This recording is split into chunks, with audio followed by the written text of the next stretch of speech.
Vamos a presentar un experimento donde tenemos un sistema encerrado en paredes adiabáticos. El sistema es un sistema obviamente material, simple. Recordemos que los sistemas simples son aquellos que no tienen paredes internamente que separan una parte de otra. Lo colocamos a este sistema material simple adentro de un pistón que va a tener obviamente la posibilidad de subir y bajar una tapa en función de la presión y que va a modificar el volumen, y una paletita que gira introduciéndole trabajo, como ya hemos visto. Este es el tipo de cosas que podemos hacer con nuestro sistema. Tenemos aquí el volumen que cambia cada vez que subimos o bajamos el pistón. Este proceso es un proceso reversible, es decir, nosotros podemos subir y bajar ese pistón cambiándole poquito a poquito el peso, y una vez que retiremos los pesos el sistema vuelve a su estado original si lo vamos haciendo despacito. Es un proceso que experimentalmente se ve como reversible. Esto es importante y por eso hablamos de un experimento. Podemos, bajo ciertas condiciones, garantizar que un proceso realizado con el pistón sobre un sistema material simple es reversible, en el límite al menos, ¿no? Haciendo cada vez las cosas mejor, haciéndolo a muy baja velocidad para que no haya rozamiento dinámico, etc. Y tenemos aquí otros posibles procesos que involucran mover el pistón y a la vez la paletita. Como ya dijimos, la paletita es irreversible, es decir, no podemos, si llegamos a este punto moviendo a la vez el pistón y la paletita, no podemos ir para atrás. Siempre que nos movamos con el pistón reversiblemente nos vamos a mover en este tipo de curvas. Y estas van para arriba. Nosotros habíamos dicho hace un rato que la paletita no se notaba en los diagramas PV. Y no, el trabajo de la paletita no está abajo de ninguna curva. Pero eso no significa que no impacte. Si yo giro la paletita, estoy incorporando trabajo al sistema y eso cambia mis condiciones de presión y volumen. Entonces, con la experimentación con estos sistemas, nosotros sacamos dos conclusiones básicamente. Que hay un pistón que se puede mover reversiblemente bajo ciertas condiciones, y están las paletitas que cuando las movemos causamos procesos irreversibles. Vemos aquí distintos tipos de procesos que podemos hacer para ir de un punto inicial a un punto final con el pistón. Esto es comprimirlo. Fíjense que si va así el proceso, yo estoy disminuyendo el volumen y eso hace que el gas, al comprimirse, o el sistema que tenga, aumente su presión. Distintas curvas, una es moviendo solo el pistón en la reversible. Y hay otra que podemos combinar las paletitas y el pistón para obtener movimientos de este tipo. Cuando usemos la paletita, el trabajo abajo de la curva no va a ser el trabajo total por el sistema. No va a estar en cuenta el trabajo de la paletita. Lo que hay bajo el área, por ejemplo, en esta curva, es el trabajo del pistón. Pero hay otro trabajo que es el trabajo de la paletita, que vamos a ver que equivale justamente a este. Es decir, si la que está más arriba, es la que mueve el pistón reversible y nos movemos por otra en forma irreversible, este es el trabajo de la reversible. Vamos a ver que esto es el trabajo que hace la paletita. ¿Por qué?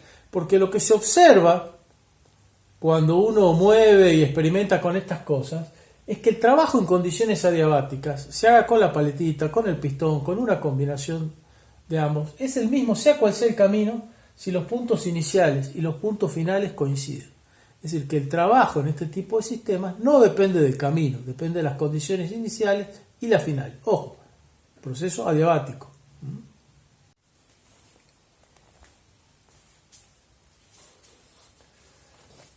Aquí están las conclusiones del experimento, lo que podríamos tomar para seguir construyendo nuestra teoría. Cuando no es posible ir de A a B, es posible ir de B a A. Esto implica que todo nuestro espacio de estados está conectado entre sí. Y si tenemos un punto A, siempre será posible desde cualquier otro punto o ir a A o desde A ir a ese punto. No siempre es posible los dos porque hay caminos que son irreversibles. Entonces, si lo hago en una dirección, no lo voy a poder hacer en otra. Para todos los caminos entre A y B o B y A, el trabajo es constante, es decir, todos los caminos que van entre A y B tienen el mismo trabajo, y todos los que van entre B y A tienen el mismo trabajo pero negativo, cuando se puede ir de ambos, ¿no? Si es posible ir en ambos sentidos, el trabajo en un sentido es igual al del otro negativo, la suma de los dos es 0. Girar la paletita en cualquier caso es irreversible.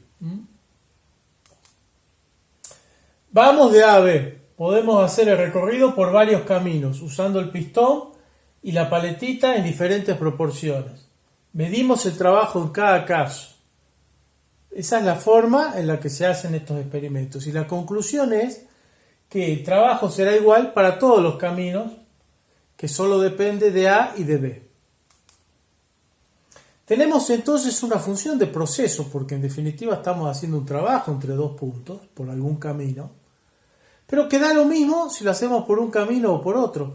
Entonces solo depende de ambos estados. Y si uno lo tomamos como referencia, implica que podemos ir o venir desde cualquier otro estado a ese de referencia por cualquier camino y nos va a dar el mismo trabajo. Entonces, en definitiva, esa función de proceso es una función de estado. Es una función de estado y así la llamamos. La vamos a llamar función energía interna, U. Entonces, la primera ley de la termodinámica tiene varias formas de formularla, pero una de ellas es: existe una función de estado de equilibrio que nos da el valor de la energía interna de ese estado, que equivale al trabajo adiabático realizado entre ese estado y otro estado de referencia. Aquí la tenemos U de P y B, y pusimos P y B porque estamos trabajando sobre esas coordenadas. En realidad, función del estado. Y equivale al trabajo adiabático. Lo que no significa que si tenemos otro tipo de proceso y unimos esos dos puntos, la diferencia de energía interna va a ser la misma. Esto es importante notarlo. Estamos ante una función de estado, estamos ante un mapa de todos los puntos en ese diagrama P y B donde le asignamos un valor U. ¿Cómo lo calculamos? Yendo por un camino adiabático. Pero si vamos por otro camino, U vale lo mismo. ¿Por qué? Porque lo definimos así.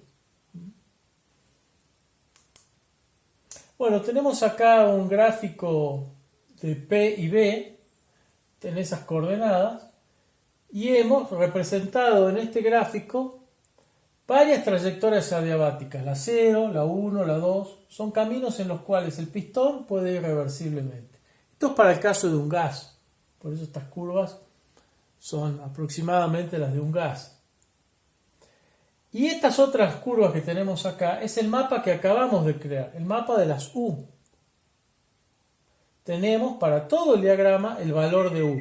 Y tenemos también para todo el diagrama los caminos adiabáticos que se pueden recorrer.